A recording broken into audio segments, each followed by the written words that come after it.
Welcome everyone back. My name is Fausto Pugliese from CyberTrading University, and welcome for a new podcast of cyber traders. And I'm very happy to have a new person here that we had in a while. We have Jason Bodner. I basically met him at the Money Show, and I did a podcast with him. I thought he was actually fabulous, and it was a fun webinar. Podcast that we did together. I says, you know what? I want him to come on the show and have him to listen to what he has to say. I love this product. I love what you had to mention. So, Jason, welcome to the Cyber Trader podcast. How you doing? What a great ego puff up intro. Thanks for having me. Thanks for the compliments. Well, listen, you know what? There's a lot of I hate the word influencers out there, but everybody thinks they're a guru in this world. You know what I mean? Everybody thinks they got a good platform out there. Listen, it's a very big business, but it's a small industry. And, you know, you always want to surround yourself with people that have great content, you know, and that's what people are here for, to listen to. But just to let you know, it's funny, but I met you and we did that podcast. It was nice. It was like almost like the Brady Bunch. It was like almost like six of us, you know, going around talking back and forth about the markets. And it was great because you heard the negative, you heard the positive stuff on it. And, you know, and that's why we're here. But why don't you tell us a little about you, Jason? Tell us a little about what you do and, you know, what brings you into this industry? How'd you get into this industry? Yeah, the second part of that question answered is a little crazier part than the first. To make it simple, we are quantitative stock analysts. We look at cold, hard data. It's a data science-based platform.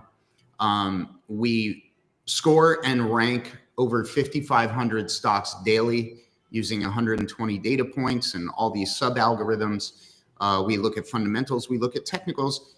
And our secret sauce is really looking for unusual money flows in and out of the market. You know, as we can get into later, independent brokers estimate up to 90% of the volume on any given day is institutional. So if you're not paying attention to it, you're kind of missing the boat.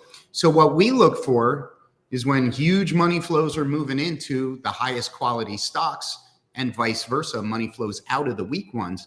And what that's allowed us to do is build up about a 35-year data history, 11 of it live, where our picks win about 70% of the time. And wow, anybody knows, you know, if you're playing a casino game, all you need is slightly better than 50%. So we have great odds. And how that translates to the world is, you know, we have buy and hold guys like myself. We have mean reversion traders. We have day traders. They all use the data differently. But what they get is higher probability inputs to express their trades or investments. And so that's what we do at Money Flows. How I got into it is a wilder story. I was actually a professional musician. I was in a rock band to make my parents proud for paying for college. I rewarded them by moving to Colorado and being in a band.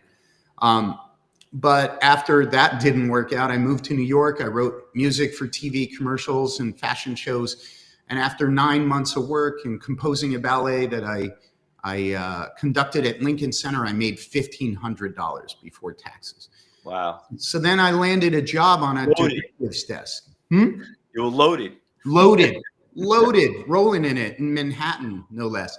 And then I landed a job on a derivatives desk at Cantor Fitzgerald, and basically, you know, just worked my way up to where I eventually ran derivatives in North America. I worked in London for 4 years, but those experiences were massively eye-opening. About when did you work at Cantor Fitzgerald? When did you work at Cantor Fitzgerald?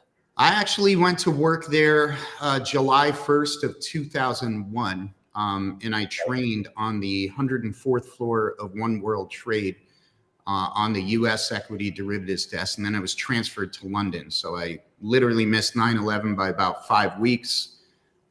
Tragically, all the people I worked with did not make it except for one. And I came back to the U.S. A week later and helped rebuild the department. Cantor lost 657 employees that day. And, you know, we were down to like a skeleton crew of 40 people. So it was all hands on deck to rebuild it. And then I stayed with Cantor from then, 2001 till 2012. Wow. And then You I were there for a while. for a couple. Yeah, that's like a lifetime anywhere else. Let's put it that way. Yeah, Jason, I never really had anybody here in a long time, other than I was also affected. I live here in New York. I'm still living here. Regarding about the 9/11, so I think some people don't realize it, what it is that we're in that building. But I would like, I don't know if you feel comfortable talking about it, but like I lost some friends also that were there at Camp Fitzgerald. I mean, that was obviously the main floor that got hit. But I mean, not only that, but not even working there. I have a lot of friends of mine that are firemen that lost. One person that was off that day was at Rescue One, that they lost their whole battalion. He was only one of very few survived because he had off that day. Otherwise he would have been my brother-in-law. So he was captain there. Now, regarding about you coming back, I mean, like, would you have been there if at that time when that plane crashed? Because Yeah. I know we were literally like, when the plane crashed, was it 9:08 and people were just starting to get to work? You know what I mean? Like, the room wasn't full yet. Well, Canner, especially derivatives world, we got to the desk at 7 a.m. So you So would have been there. everybody had already had their breakfast, read their newspaper, talked to their clients here 2 hours into the day. I most certainly would have been there. And this is one of those, there was a movie, Sliding Doors, years ago, where it showed you different outcomes of life based on, how you answer a simple question, yes or no. And it's just one of those moments. I was living in an apartment in New York. The lease was coming due. The job offer was here. And they were like, yeah, we want you. You can either work in London or New York. I was like, well, my lease is coming up due here. If I'm going to go to London, I need to know. And they're like, well, if you come to London, you need a visa and it's a complicated, we could have you in New York for like 6 months. And I was like, then I got a sublet, like, you pick, you let me know. Right. They're like, fine, you come to London, you'll train in New York for a month. So unknowingly, I put my life in somebody else's decision, and it really would have worked out very differently because 100% I would have been there that day. And we lost guys on the desk. There were brothers, brothers who worked together. I don't have to tell you, husbands, fathers. It was terrible thing. And I live in here in a town called Manhasset, where most of the traders do live here. Yeah, because we have a direct route that goes from. I don't know if you're familiar with the town, but we're like, there's a train station. This is where, like, the most popular location where people live to get to the city. And it was pretty rough. But well, God bless that you're here. And I probably say that every day and stuff like that. And you probably learn a lot. But with that said, so you went from Canada to Jeffries or something? Is that what you ended up doing? Yes. So I started European equity derivatives. This is where I learned this eye-opening stuff that we're about to talk about. I spent 4 years doing that, and then I was asked to take over the North American equity derivatives business, which I ran for 7 years in New York. Canner's offices had obviously relocated at that point to Midtown, nice low floors. At the end of my tenure there, I had the opportunity. I was an introducing broker, so we weren't using the firm's capital to put up derivatives trades, and we can get it. That's in the weeds stuff. But basically, it's like a real estate broker. You introduce buyer and seller. You don't own the house. So then I went to Jeffries, where we actually owned the house, and we could use firm capital.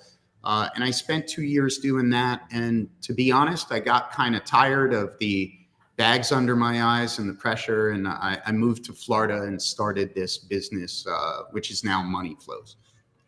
Well, I always tell everybody that, some of the best, gurus, some people like you, is we all had to work at a brokerage firm. I mean, I was a market maker myself on Wall Street. I worked at the NASDAQ. I was one of the original So's Bandits. So, I remember that book. I have it in my other room. Yeah, Harvey Halkett. Yeah. And then I came out with a book called How to Beat Market Makers at Their Own Game. But it was, I always tell everybody, if you really want to learn from someone, you have to learn someone that was in the trenches. Like you're not going to learn someone to go to war who's a good video game player. You know what I mean? So, you want to talk to a general who's been there before. And that's like us. I mean, I use that metaphor. I try to explain it.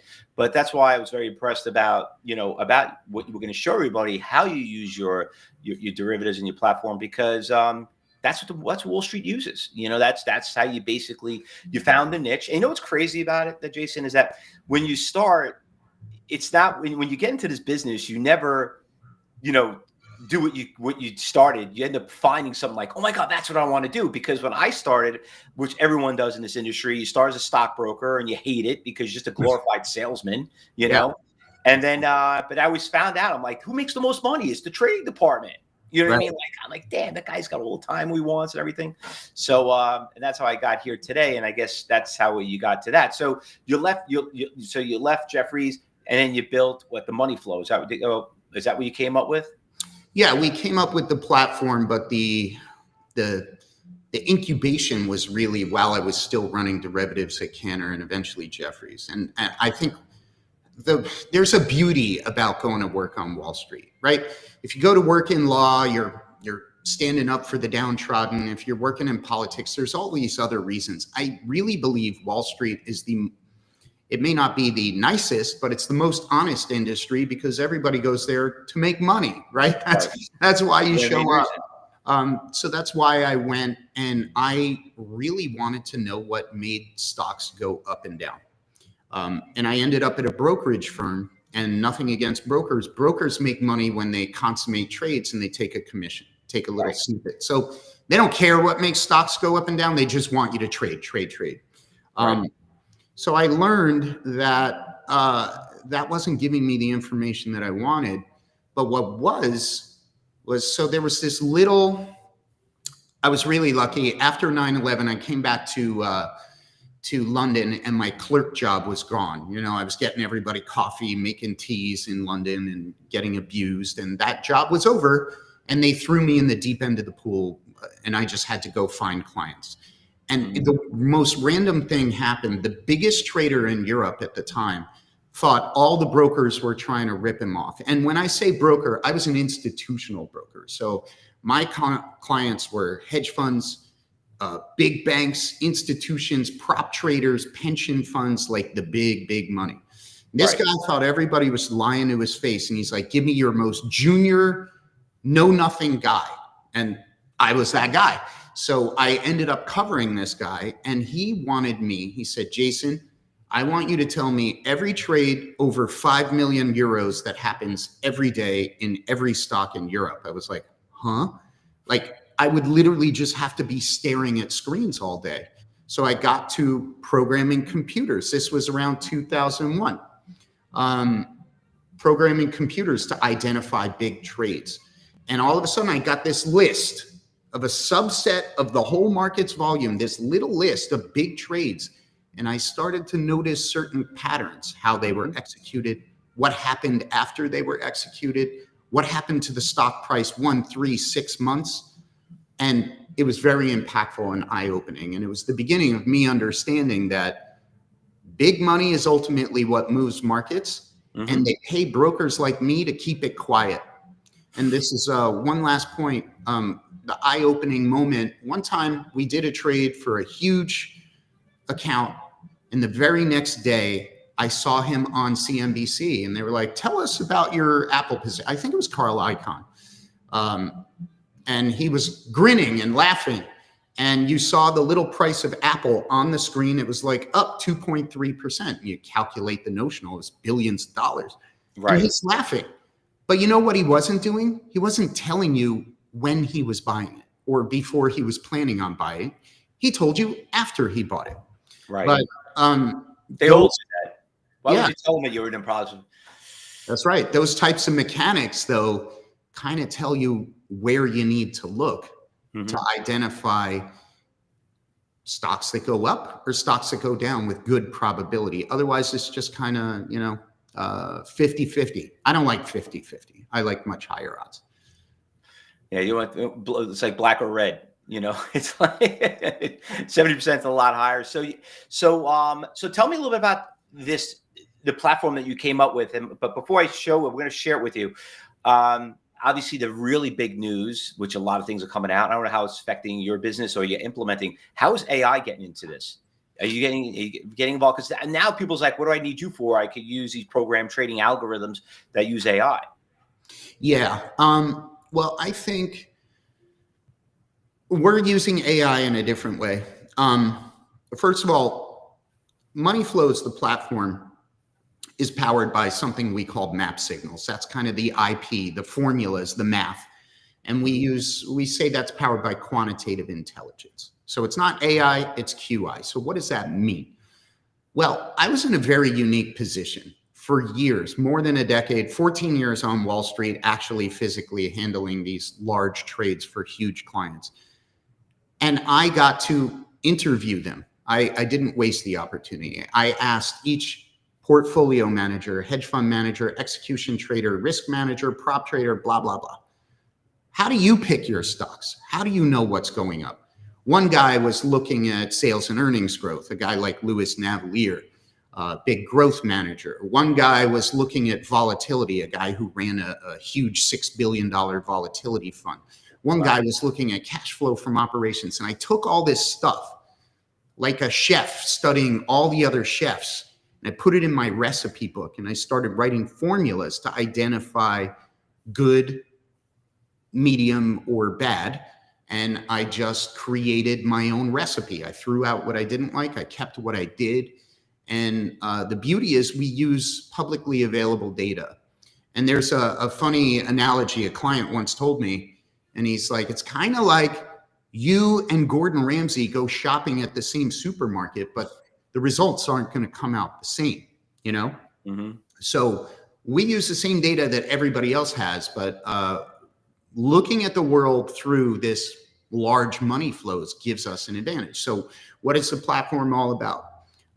There are two key statistics that I cite all the time that I think are really important, maybe less important for a day trader, but more important for somebody who wants to find the next NVIDIA. You know, I personally was buying NVIDIA in 2017. I haven't sold it. It's a big winner. They're not all like that, but I think, as you well know, you need one big winner to pay for all your losers and then some sometimes. Right. But the key statistics are Morgan Stanley and JP Morgan independently reported that up to 90% of all daily volume is institutional every day on the stock exchange, and up to 70 to 90% of that is AI driven, to your point, algorithms, HFT. The second key point is that a professor, Hendrik Bessenbinder, wrote a paper asking, do stocks outperform treasury bills? And you ask anyone over the past 100 years since 1926, which did better, most people are going to say stocks. And it is true. But what he found is only 4% of stocks over 100 years accounted for 100% the net gain of stocks over treasuries. Okay. Which means, yeah, the market does great, but if you want to beat the market, you gotta fish in a very small pond. So what we built was something to do all of that for us while we sleep and identify huge money flow as an added bonus. So we get great stocks, money flows in. Those are the ones we pick, and that's what we do. Now, let's bring that in. Let's see that, Jason. So that's what we're talking about, because I think everyone's probably really interested, want to see what this is all about, as in sharing it. Sure.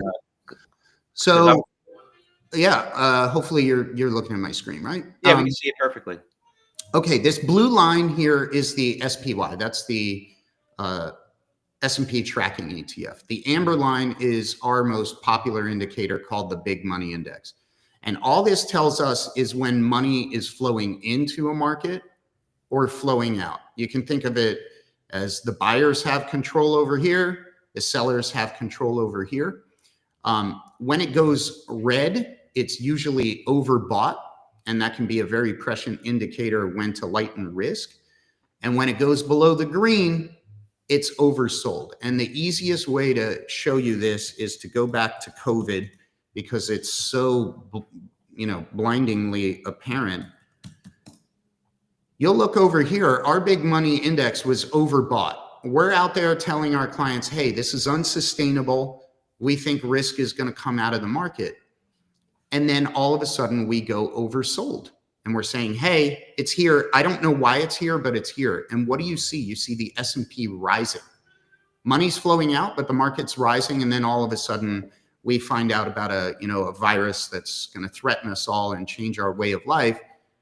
The markets collapse. We go oversold. So down here in the depths of despair, people are dying. Nothing looks good.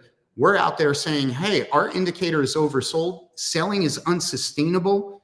These are the stocks we think you should buy. We were right.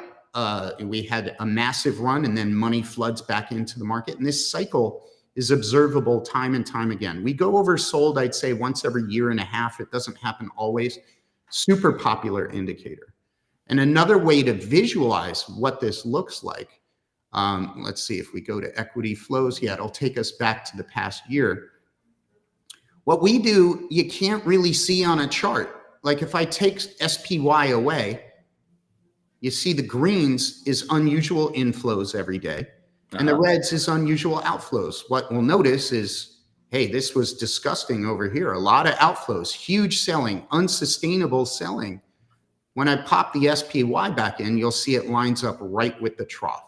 That's where we're saying, hey, this isn't going to last very long. I know it's unpopular. I know everybody thinks tariffs are going to ruin the world. But I think we're about to rally. And we put that out in our research. So what we are at heart is a research firm. We tell you about market pivot points like these.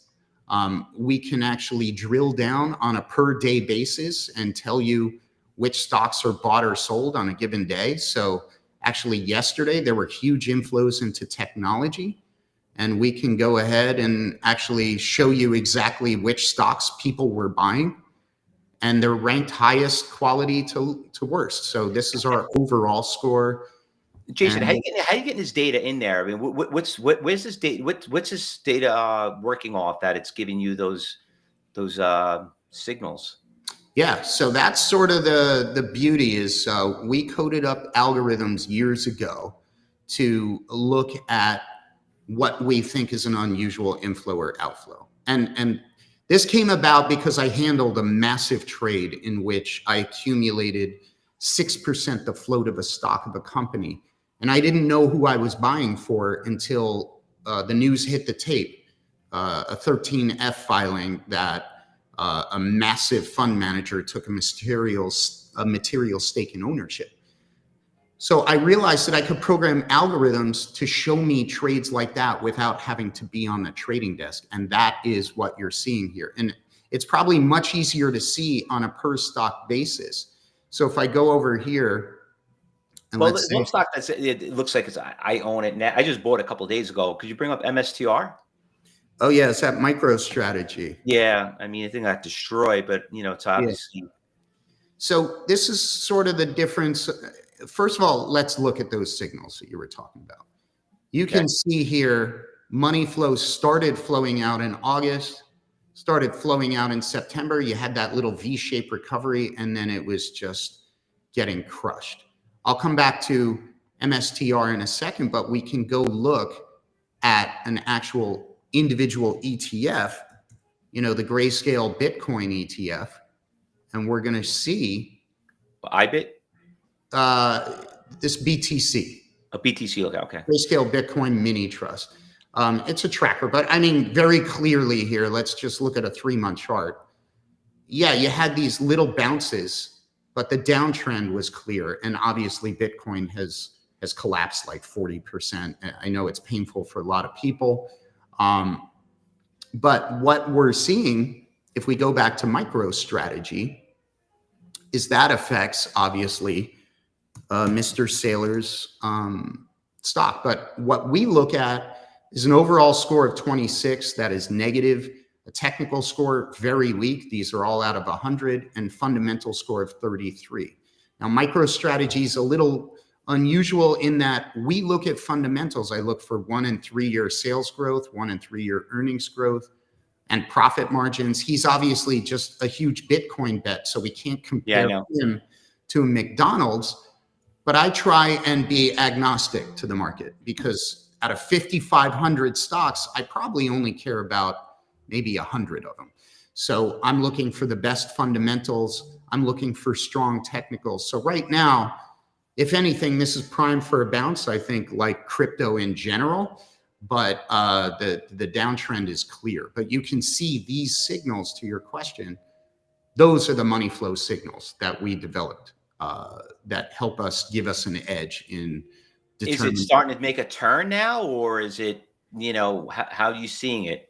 Well, this could be a dead cat bounce for more. What I personally believe, Fausto, is in November, it's supposed to be a seasonally strong period of year.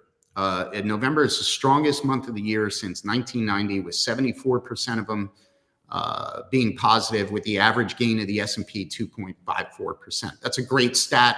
Odds in our favor. We had a weak November, and in the 11th hour, a week thin Thanksgiving week, we had a rally. But going into it, the first 3 weeks, we saw what I believe is a huge deleveraging in the crypto space. I think a lot of these people saw forced liquidations. They got hit. They had to meet margin calls, and they went and looked for liquidity in the best places they could find it, which are popular longs like NVIDIA and Meta. And that's when the narrative came out that the AI trade was out of steam and they were overspending. But lo and behold, to your point, hey, looks like it might make a turn. But if I go back over here and we look at the biggest sector flow of the last week, it's been technology. All of a sudden, when that deleveraging got out of the way and they beat up these stocks to take profits to pay for bad bets, which is my hypothesis, all of a sudden their money flows in, and you're seeing them buy up, high quality tech stocks for the first time, since November 10th, in almost a month. So talk about tech stocks. I mean, what about Apple's got earnings coming out tonight, right? Mm-hmm. Yeah. So how does Apple's been having a great market? I mean, it's been doing phenomenal, break all-time highs. What's the score you got on that? 67? So 67 is good. What you need to know about our scores is 70 to 85 is sort of the green zone. It's more like an RPM meter on your car, as opposed to, 100% is the best, like a school grade. 67 is just south of great, the sweet spot. Technically, it's very strong. Fundamentally, it's kind of middle of the road, because obviously it's no longer a massive growth company, and that's tends to be what I look for. You get all sorts of signal data up here, but what you can see, to your point, it's been on a great run. Outflows were last seen in April, and inflows.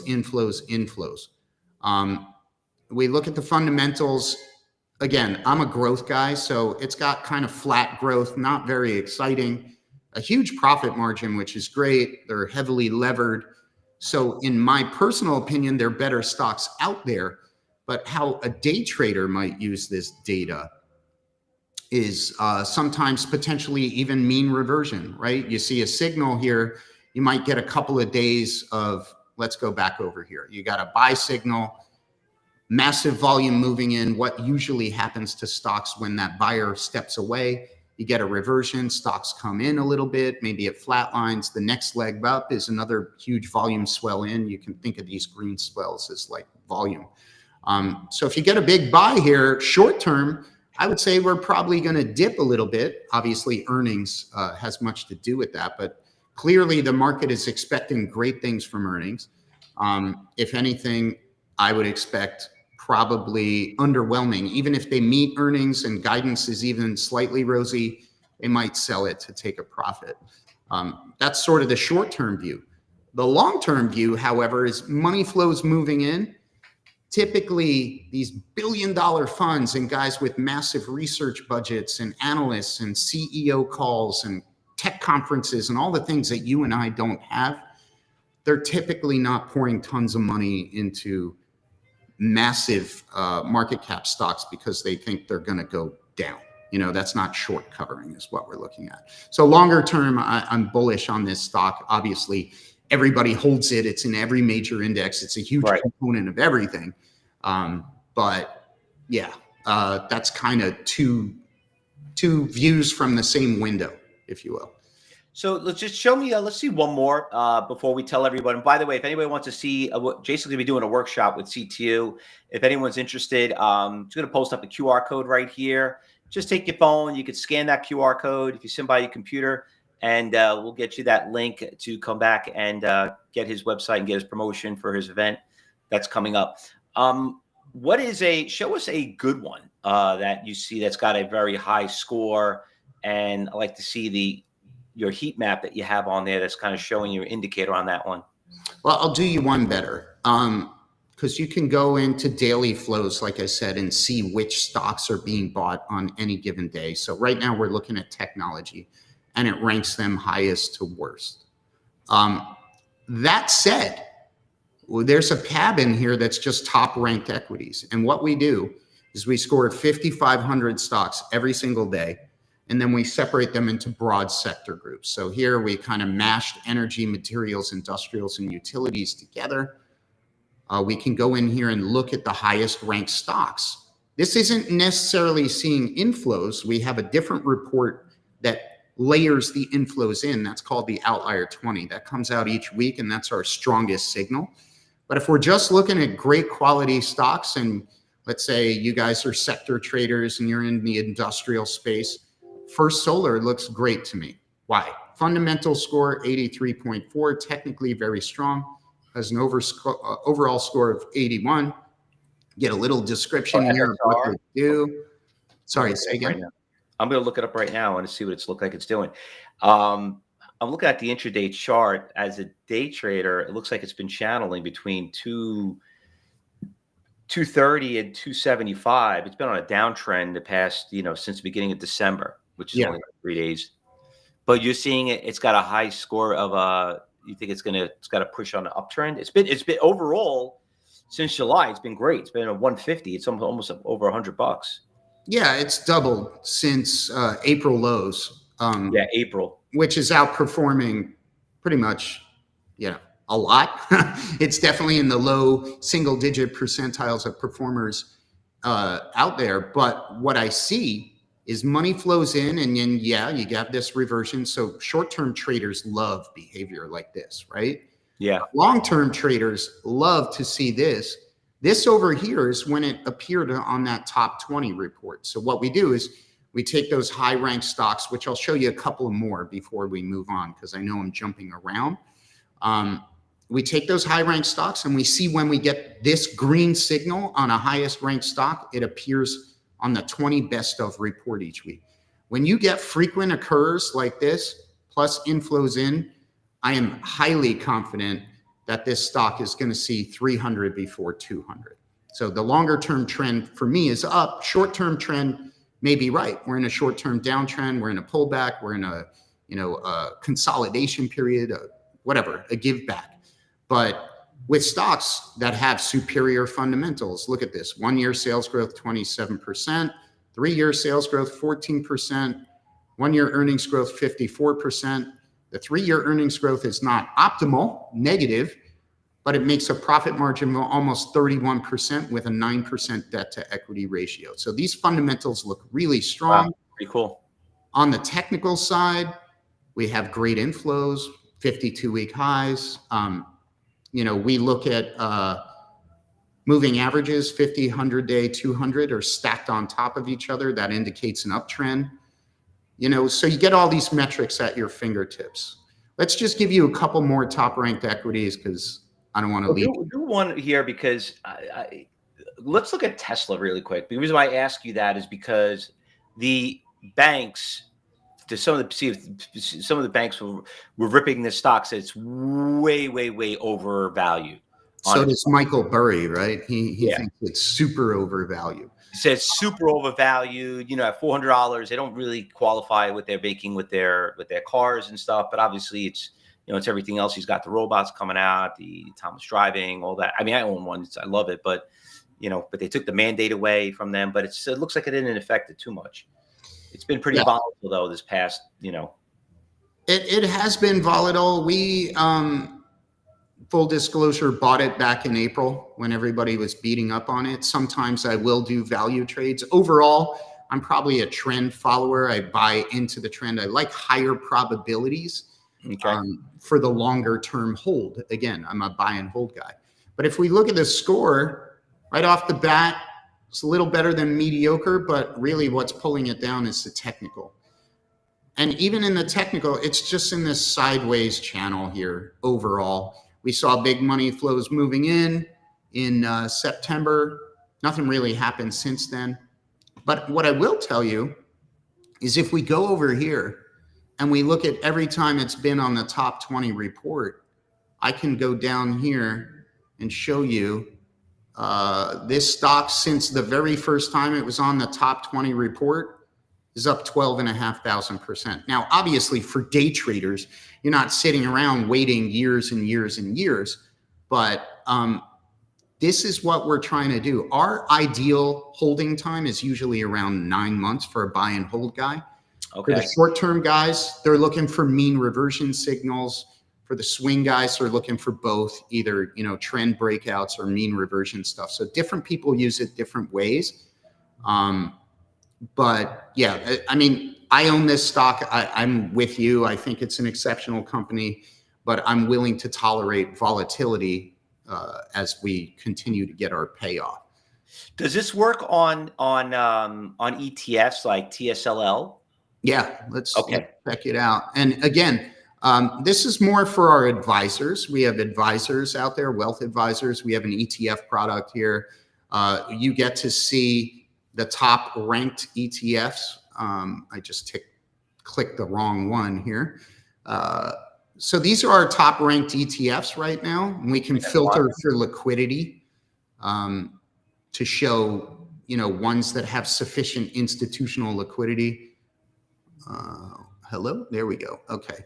So ARK is a high scoring one right now.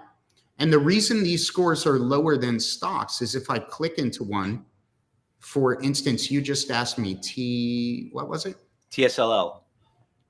TSLL. Yeah, that's Tesla's ETF 2X. Oh, the 2X levered one. Okay, yeah. This is not going to be as interesting because the only component is Tesla, but we can see scores. Levered ETFs aren't great from a scoring perspective because of the leverage. Right. Okay. Go back in here, and I'm just going to pull that ARK one for AOT growth. Let's just pick that. I don't know what it is. It scores pretty well. Technical score, fundamentals. What I can do is I can go down here and I can look at the constituents weight by weight.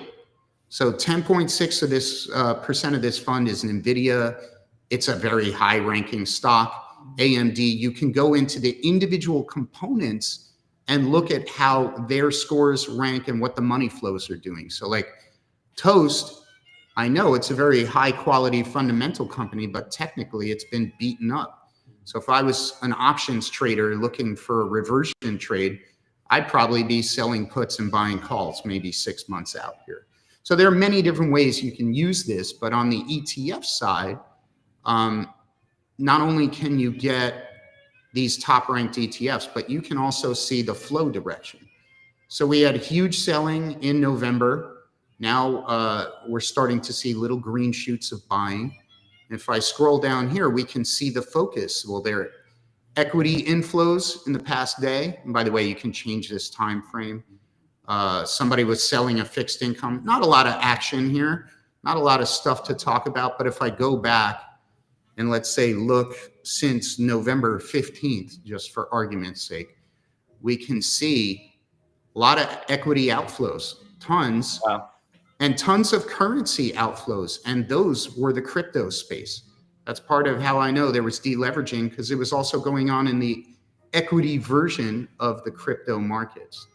And here you can see, you know, where the flows in are, where the flows out. So this is a very useful tool to look at money flows overall and isolate.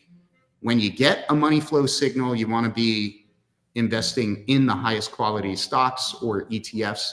You get an outflow, it's probably going to continue. Well, Jason, that's amazing, man. I love that system. You got to get me a user. I got to play around with it, and I want everybody else here to get kind of now.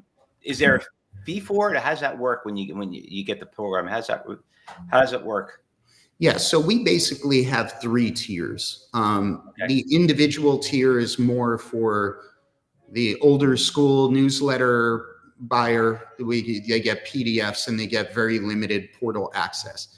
The pro level, which is really more of like for professional traders and even smaller money managers, they get full access to the portal, I think with the exception of the ETFs. The ETFs and the portfolio analysis tools is at our advisor level. So there are 3 different fee schedules for 3 different use cases. And, you know, you can always reach out to us and find out more information about how Yeah, we've got the QR code up there. I know we're going to have you back here coming to do a workshop on it so everybody can learn a little bit more about it. But before we go, Jason, just regardless about everything else, overall, is there any last minute recommendations you can give traders that are listening in after all your experience of what you came up with and how you built the platform and what you see the future of this market, what's happening? Because, you know, a lot of people are getting a little nervous with the volatility, and some people like this president, they hate this president, they see what's going on with the market, the interest rates are not coming down. I mean, you know, for someone that's been around the block, what could you advise them? What could you recommend? Well, I think, look, when I started out trading, I thought I was an expert, and I was trading the dollar-pound conversion rate because I was in London. I was making money in pounds and I had dollars in the States. That made me an expert, right? Right. I did swing trades for a month and I lost 19 out of 21 times. Oh my God. I blew up my account, and it was so bad that my boss on the trading desk set up a side account 10 times the size of mine and was trading the opposite. So basically, I was just giving my paycheck back to the boss and his PA. And what I learned was, for me, trading on emotion and getting inklings and getting the feelings in the knees betrayed me nearly every time. And I needed to focus on data. And I think that's a big thing as well, is so many people are focused on the news and what it does to the tape. And I totally get the importance of the short-term impact that has in day trading. But longer term, you know, I want to see, how am I going to make 7,000 times my money like I did in NVIDIA, or 500x on a stock? I got to buy and hold that. I got to ignore the noise, and I got to focus on the fundamentals. You know, is the company healthy? Technically, is there good institutional support? And lastly, are we seeing inflows lifting that up? And that really lifts our odds. So right now, what that's telling me is there was a deleveraging in November. Tech stocks got hit. In the past few days, tech stocks are getting scooped up. I see opportunity in semiconductors. It's been a beat up space recently. Okay. Sales and earnings are working. Third quarter earnings were some of the best we've seen in 4 years. 81% of companies beat sales, 76% beat revenues. That trend is continuing. We have lower taxes, lower rates likely coming. So all the noise, if you're able to sort of pull the veil, the picture still looks pretty good. The one warning sign I would say is, we just did a study that, you know, second year of a presidency, midterms tends to be the weakest for equity markets.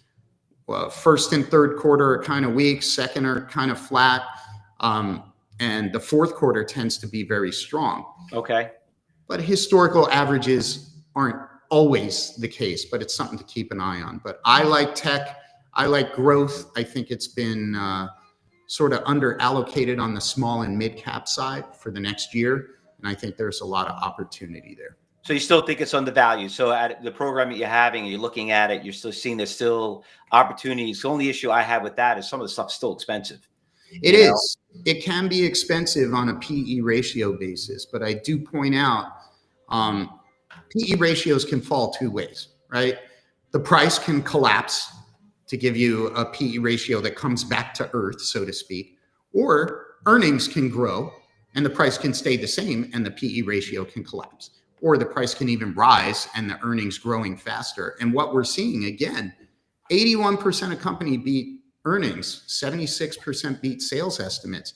And the growth metric, while on a present value basis might seem inflated, on a future basis, oftentimes these PE ratios on a future are lower and they have a path to growth, and they're being even unestimated. And I think that's how we got some of these huge valuations anyway. Money's flowing in because it was underpriced, even though widespread people thinking, hey, it's expensive. And, there's always risk, but what we've seen historically is a lot of these companies with high valuations, they can get higher or they can grow into their own without sacrificing, price appreciation or depreciation for that matter. I think everybody's just trying to find the next NVIDIA, you know what I mean? And that's the problem out there.